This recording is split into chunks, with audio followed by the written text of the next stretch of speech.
Good evening and welcome to TUTV. I'm Anderson Bell. And I'm Zach Edwards. This week on TUTV, we recap homecoming events from this past week.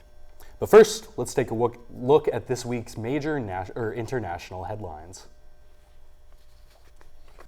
The U.S. government has been without funding for 28 days. The shutdown is the second longest in the country's history, surpassed only by a 35-day stint during the first Trump administration. On November 1st, the SNAP program, otherwise known as food stamps, will cease, as the Trump administration has refused to tap $5 billion in contingency funds to maintain the program, according to CBS. The national government has announced a $40 billion bailout package for Argentina's right-wing government, despite the shutdown. President Donald Trump is in Asia this week, meeting with leaders from South Korea, China, and Japan. Today, Trump meets with Sanae Takaichi, who became Japan's first female prime minister after being elected president of the ruling Liberal Democratic Party.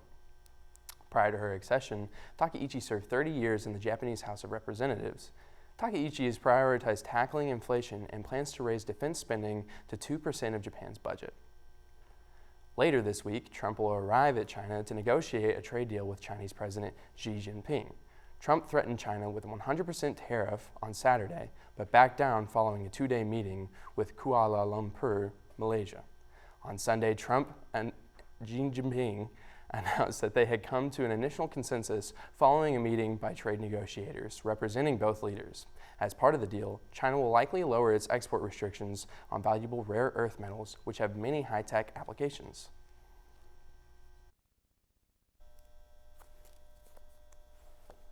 Last week, a group of TU students organized a demonstration protesting against Oklahoma Representative Kevin Hern becoming the next TU president. The group, Hurricane Against Hern, was formed after rumors that a $100 million donation from a Board of Trustees member was attached to his candidacy. The TU administration has denied all rumors and allegations about the matter. We go to TUTV's reporter Morgan Mossberg and Michael Searles live on the scene. Last Thursday, Hurricane Against Hern founder Aristotle Orosini independently organized a student demonstration, working with Dean of Students Debbie Chalmers to reserve the location between McFarland Library, Kendall Hall, and Hardesty Hall. Demonstrators organized primarily through the Hurricane Against Hern GroupMe, which currently sits at 400 members. This protest has been going on for a little under 2 hours at this point, as it started at 12:30 and has fluctuated in size as kids are coming and leaving from classes. Opposition to Hern primarily centered on his political background and potential changes he would bring to the university, with a particular fear among liberal arts students. Honestly, I don't think Hern is that qualified to be here. Where saying a lot of stuff is like, I believe he's in this for the politics. He doesn't have our best interests at heart, and I don't think he would be a good fit here. I, as an Oklahoman, realize that I don't want this man to represent my state, let alone my school. My major is dependent on the liberal arts. We are in debt, but I don't think that means we should sell out to billionaires and politicians. I'm extremely concerned about the future of this university should someone be elected president of the university who will not prioritize liberal arts, who will cut the budgets for things that should be an important part of education, and who has no background in academia. Passing students would occasionally stop to ask questions about the demonstrators' motivations, and a sign-up form was available at their table. Even those not affiliated with the demonstration were loosely aware of the rumors circulating campus regarding Representative Hern's candidacy. Everyone, or most people on campus, have probably heard just like the idea floating around about Hern maybe being our next president and this idea of bribes. I think most people have heard about it. They might just not know all the details. It's concerning for students now. It's even concerning for people that are going to be alumni, because I want to be able to reflect back on being an alumni from the University of Tulsa and be proud of my school. I don't want to look back on it as wow, well, everything went terrible right after I left. We don't want you. We don't want you. For TUTV, this has been Michael Searles and Morgan Mossberg. Philosophy and religion professor Matthew Drever is set to become the new chair for the Film Studies Department. He replaces Dr. Ben Peters, who chairs for media studies and took over from film professor Jeff Bain Hinken late last spring. TUTV's Tony Scardino takes a special look into these administrative shakeups and future of film studies at TU. The University of Tulsa's Film Studies program has undergone a myriad of changes in recent years. Newly appointed department head Dr. Matthew Drever and department mainstay Jeff Van Hanken sit down with members of TUTV to discuss some of the more recent changes and plans for the department's future. We just finished undergoing our what's called a program review, and it's a pretty in-depth and lengthy process. And our peer review committee included several other faculty in the college here at TU, and then one faculty member from computer science who has a real love of films. And then it included a faculty member from the School of Art at SMU, and his area is film. So they were able to do a really comprehensive kind of look at the department and found a lot of strengths, talked to students during their visit, and produced this terrific report, which said the department's doing well. There are some areas where we can improve, and we certainly took that seriously and want to do that. The question, of course, is resources. It always comes down to resources. So the administration, is looking at one path forward where the department perhaps merges with another department, and the faculty, maybe don't quite see it the same way at this particular moment and feel like, holding on to the department, the strengths of the department is really key, really critical. And, how can we grow that? I hold a position in the Philosophy and Religion Department as a professor, and I'm also the Associate Dean of Faculty and Research in the College of Arts and Sciences. My position as Chair of Film Studies comes as part of my role as the Associate Dean. It is an administrative role, so the Film Studies major will not change, the Film Studies minor will not change. I'm here to provide administrative aid to Film Studies. So I will help them to schedule classes, but I'm not going to tell them what classes they teach. I will help with the reviews of faculty members, but I'm not going to come in and tell them, here's how your department needs to function, here's what it needs to do in the future. I don't see that as my role. My hope is that coming out of what I'm doing now will be a healthy and functioning film studies department into the future. That's my goal, but how exactly that looks, that's up to the film studies faculty. For TUTV, I'm Tony Scardino. Good evening, sir. Starting November 1st, the laws regarding DUIs in Oklahoma will undergo major development. Before the initiative began, it would take 3 instances of drunk driving for a felony charge. While there were existing factors that could turn a regular misdemeanor into an aggravated offense, it was common for repeat offenders to never receive jail time. This posed a major safety risk for both frequently intoxicated drivers and those driving near them. As such, Senate Bill 54 was passed. The new law dictates that a DUI charge followed by having a blood alcohol level of 0.15 or higher, being involved in an accident, speeding 20 miles per hour or more over the speed limit, reckless driving, evading the police, or having a child in the car will now lead to an immediate felony charge that can result in 10 days in jail, according to News on 9. Another major development being led locally is Tulsa's 5th excavation of the Oaklawn Cemetery to find the victims of the 1921 Tulsa Race Massacre. The city's goal is to increase public awareness and empower community members, especially those in Greenwood, North Tulsa, and the remaining descendants of those massacred. This is one part of Mayor Nichols' Road to Repair initiative announced on June 1st, 2025, the 104th anniversary of the Tulsa Race Massacre.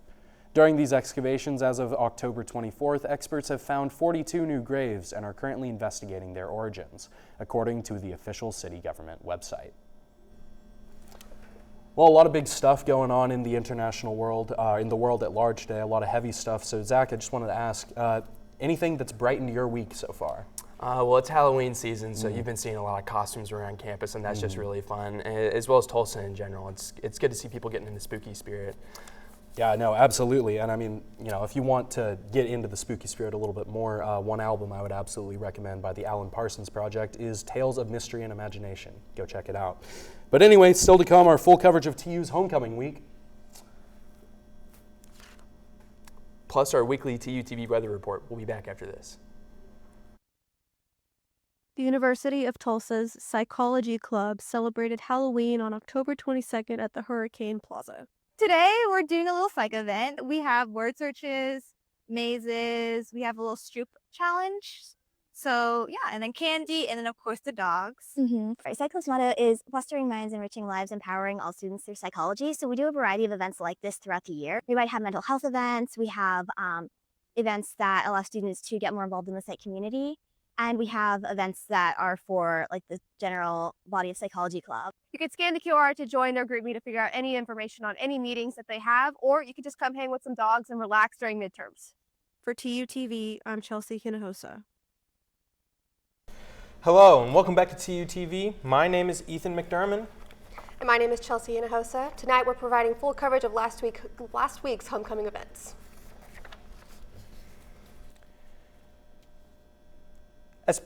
As part of celebrating Homecoming Week, students were able to participate in several activities hosted by the Student Activities Board.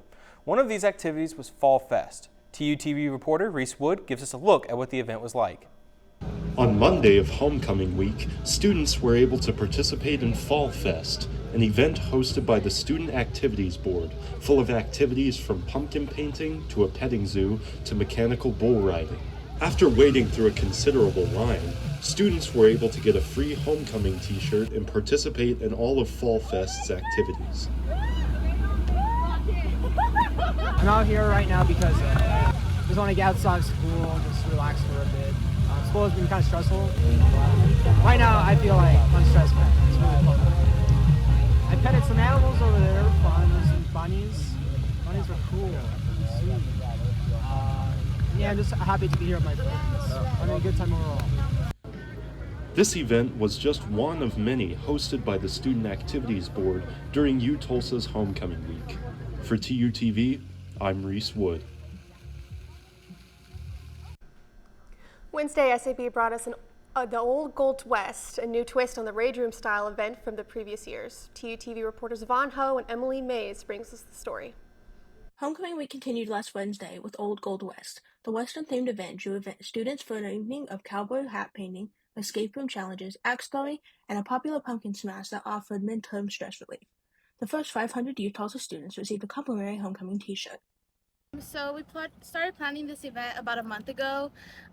Usually it's known as Raging Cane, where students are able to smash a car or like throw paint on a canvas or like break a plate, but this year we're switching it up a bit with Old Gold West. So we're having axe throwing, 2 different types of escape rooms, pumpkin smashing, cowboy hat painting, a little photo booth area, and then if students get here early enough, they can get free food from a choice between 2 different food trucks, and then a HOCO t-shirt. No, yeah, I'm super excited. Right now I am getting ready to paint my cowboy hat, and then after this I'm going to go smash some pumpkins. Love the Old West theme, and thank you very much. For TUTV, we're Emily Myers and Yvonne Vo. Tulsa weather almost ruined TU's bonfire tradition 2 years in a row. Thankfully, this year student activities had a fix. Jody Hollins has more on the story. The University of Tulsa's bonfire build took place Thursday, October 23rd, a day before the bonfire itself, where students volunteered to stack and set up the wood that would be burned during TU's homecoming tradition. And, for added measure, those who volunteered got raffle ticket entries for a chance to win a variety of TU gear. Last year, the bonfire itself didn't happen due to a burn ban. However, this year, inclement weather might ruin the fun. Thankfully, the Student Activities Board might have a fix for that. Director of Student Activities Peter Wynn reassures students that regardless of the weather, the bonfire is still on. Yeah, so luckily the bonfire is going to happen rain or shine. Programming is going to be from 7:30 to 8:45. That's where we're going to announce some of the homecoming winners for the student work competition over at the Reynolds Center from 7:30 to 8:45. And then 9 p.m. is going to be the bonfire. We're going to walk from the Reynolds Center over to Dealer Commons for the bonfire. Unfortunately, the bonfire was pushed back a day later due to a weather delay. However, it still took place during the rain. For TUTV, I'm Jody Hollins.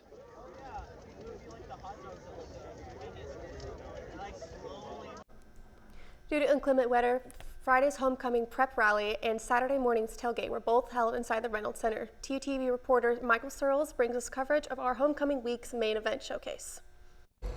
Despite the weather, TU students, families, and alumni turned out in full force to support the Golden Hurricane ahead of their homecoming football game. The pep rally began immediately after the women's volleyball matchup against North Texas. In addition to the main celebrations, Friday night also hosted alumni reunions for graduating classes of 2000 and 2015, although the rain significantly dampened attendance. So the Lord Performance Hall was just completed when I attended TU. Hardesty was under construction, and then Stevenson and Razor were both just completed. You know, it's really exciting to be back after 10 years.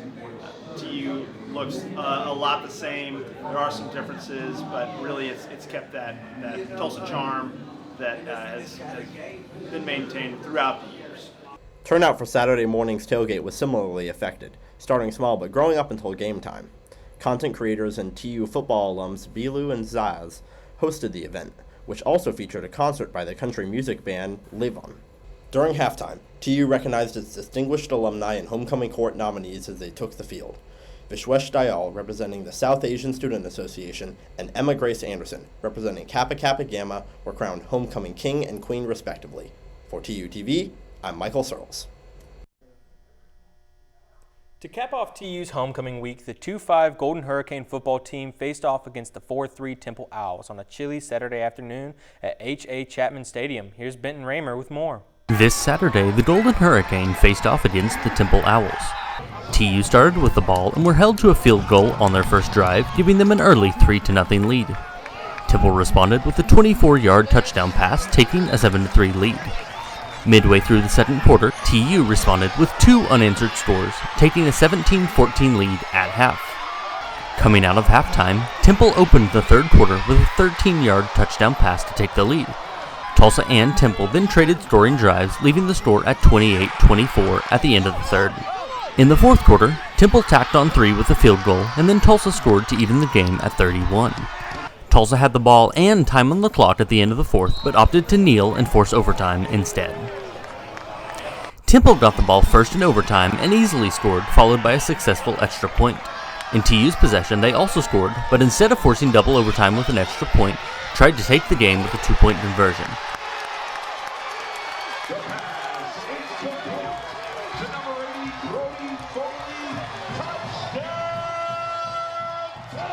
The attempt was unsuccessful, however, sealing the victory for Temple. 38-37 was the final score. TU quarterback Baylor Hayes completed 19 of 31 passes for 296 yards and 3 touchdowns, and Dominic Richardson had 19 carries for 79 yards and a touchdown. Brody Foley had 3 touchdowns, 2 receiving and 1 rushing. The Golden Hurricane will be back in action at Florida Atlantic on November 8th. For TUTV, I'm Benton Raymer with Roma Carter. Well, that's certainly a lot for happening in 1 week. I know it's brand new for me. I'm a freshman, but unfortunately I couldn't make it to any of them. How about you? I also could not make it to them because I was very ill and on my deathbed. Now we send it to TUTV meteorologist Carter Reed for our weekly weather report.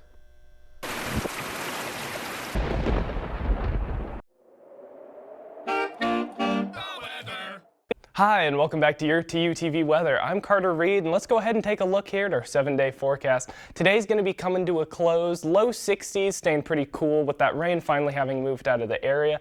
This evening and into tomorrow morning, we are going to be under a wind advisory, gusting to about 30 miles an hour right now. Overnight into tomorrow morning, we could be seeing wind speeds up to around 40 miles an hour. So that is something to keep in mind.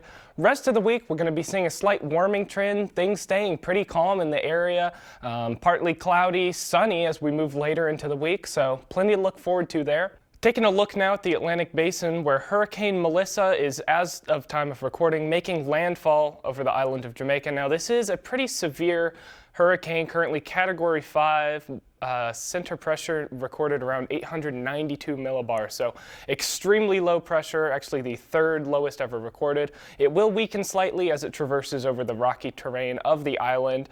Slight re-intensification is expected as we proceed north towards Cuba, but increased wind shear in that area will hopefully limit it to a mid-range Category 4, even down to a Category 3.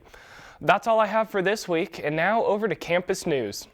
Hello and welcome back to TUTV. I'm Jody Hollins. And I'm Carter Reed. Lots of stories to cover this week, so let's jump right in. The Peer Mentor program is now accepting applications for the upcoming year. Peer mentors play an important role in helping first-year students adjust to college life by offering guidance and support. Applications are open to freshmen, sophomores, and juniors starting October 28th and continuing through November 20th. For more information or to apply, contact Kyle Metter. The men's basketball team starts their seasons tonight with an exhibition game against East Central. Next week, both the men's and women's teams will hit the court for their first official games of the season. Fans are encouraged to come out, show their support, and cheer on the Golden Hurricane. The University of Tulsa's McFarland Library holds a book sale every semester. Open to everyone, the book sale contains many cool books at low prices with many genres, old and new. Reporter Brooklyn Wagenblatt brings us the report. At the University of Tulsa, its own McFarland Library holds a book sale every semester open to students, faculty, and anyone else wanting to buy used books at cheap prices. We will talk to some students and library faculty about why the book sale is so important and what it has to offer. We're here at the Tulsa McFarland Library taking a look at our annual book sale. The McFarland Library book sale has much to offer every semester. There are books ranging from 50 cents to $5 in cost, and there are many different genres. From science fiction to bibliographies, old and new, many books are offered to everyone. Now we talk to library staff and students who tell us the many reasons why the book sale is so great. So this is the McFarland Library book sale. We have items here that have been discarded because they're duplicates from the collection. We also have items where patrons or alumni have donated a newer copy of a book, so we were able to get rid of an older one. This raises money for us to do some special activities here in the library. We do a lot of events for students, and so one of the ways that we're able to feed students at some of these events is with money that we get from these book sales. I love the book sale. I get excited for it every year, and I try to get here right when it opens because it's a bunch of it's a bunch of really cheap books, and they're really cool. Yeah. It's fun, it's easy, it's cheap books. I mean, where can you go wrong? But I think it's really beneficial for students who want to come and get materials. They're not too expensive as well, so it's really good. And plus it's good for the library as well to come and support them. I like the book sale. It's interesting seeing the range of books here. There's some really old ones and then some books that were just published 4 years ago that they're having to get rid of. Which is, I know you have to keep, if it's current fiction, you kind of have to keep citing through it, but it's interesting, yeah. The book sale is always a hit amongst students and faculty, making it a nice tradition every semester. For TUTV, I'm Brooklyn Wagenblatt. Chicago-based artist Alexis Petrov opens his exhibition to UTulsa students in his exploration of movement and material. TUTV reporter Trey Williams gives us a walkthrough of the gallery showcasing this artist's creative process. Artist Alexis Petrov invites viewers to rethink what it means to draw. At the Alexander Hogue Gallery, his exhibition Floating and Folding blurs the line between two-dimensional drawing and three-dimensional sculpture. As you walk through the gallery, you can see how his pieces almost feel alive, blending, floating, folding right in front of you. Petrov's work really challenges the way we think about what a drawing can really be. Petrov, who has exhibited nationally and taught in Chicago for many years, says he's fascinated by how line can exist in real space, not just on paper. The result? Drawings that don't just hang on the wall, they're alive. The exhibition Floating and Folding runs through November at the Alexander Hogue Gallery in Phillips Hall. For TUTV, I'm Trey Williams. University ambassador applications closed this week, and reporter Avery Vick has more details on what being an ambassador is like. University Ambassadors is a great way to get connected on campus. And with me today, I have Senior and Ambassador Recruitment Chair Maggie Redcorn sharing what she loves most about being a part of it. Hi guys, so as this year's recruitment chair, I thought that I would come on and share a little bit about what I love about being University Ambassador to kind of inspire people to become university ambassadors, my absolute favorite part is being able to interact with families and be their first experience on campus. When you're making that transition from high school to college, it can definitely be a really stressful one. And just to ease some of that stress and hear about the prospective students' career paths, what they want to do, how they can fit in here at TU and like their interests. That's just like being able to find that here and say, hey, we have that. Here's something that's going to further your career. Here's somewhere you can get involved, and just meeting people from all over the United States, and helping them find a home here at TU has definitely been one of my favorite things about being a university ambassador. You can find the application link in the U Tulsa Times news email. Just want to remind everybody, applications are due October 31st, so make sure to submit your application before October 31st at 5 p.m. if you're interested at all in being University Ambassador. We will be tabling in the Union as well on the 27th and 28th from 11 to 1. So if you have any questions, stop by, chat with one of our University Ambassadors about what they do, and yeah, reach out if you need anything else. If you feel like being an ambassador is a good fit for you, then apply before the end of this week. For TUTV, I'm Avery Vick. Last week, the Wesley Foundation held a Pride worship service specifically for the LGBTQ+ community. TUTV reporter Morgan Mossberg brings us the story now.